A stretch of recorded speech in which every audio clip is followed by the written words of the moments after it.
এই শীতে আপনার ফ্রিজে কালারফুল সবজি থাকবে, এটাই তো স্বাভাবিক। কিন্তু আপনি যদি এমন মজাদার সবজি ভাজি না করে থাকেন তাহলে কিন্তু এটা মানা যায় না। আর এই ভাজি ছোট থেকে বুড়ো সবার পছন্দ হবে। ভাত, রুটি, পরোটা যাই বলেন না কেন সবকিছুর সাথে দুর্দান্ত লাগে। চলুন রেসিপি শুরু করা যাক। Let's start cooking.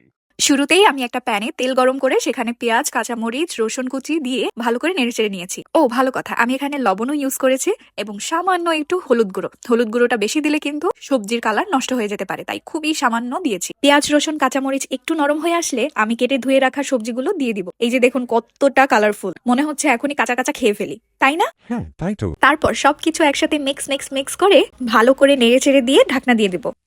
তারপরে আবার ঢাকনা তুলে এটা ভালো করে নেড়েচেড়ে দেবো। এই যে দেখুন সবজি থেকে অনেকটা পানি বেরিয়েছে আর এই পানিতেই সবজিটা সেদ্ধ হয়ে যাবে। এন্ড লাস্টলি আমি আবার ঢাকনা দিয়ে আরো কিছুক্ষণ সেদ্ধ করে নিলেই আমার মজাদার সবজি ভাজি রেডি। এত কম মশলায় এই সবজি ভাজিটা যে এত টেস্টি, না ট্রাই করলে কিন্তু বুঝতেই পারবেন না। আর আমার সবজির চেহারা দেখলে হয়তো বুঝতে পারবেন আমি খুব বেশি সেদ্ধ করিনি, মানে সবজি ধরলেই যে গলে যাবে এমন সেদ্ধ করিনি। আর এভাবে সেদ্ধ করলে প্রত্যেকটা সবজির টেস্ট খুবই ভালো লাগে। এমন আরো রেসিপি পেতে ফলো করো just Omi. Thanks for watching. আল্লাহ হাফেজ।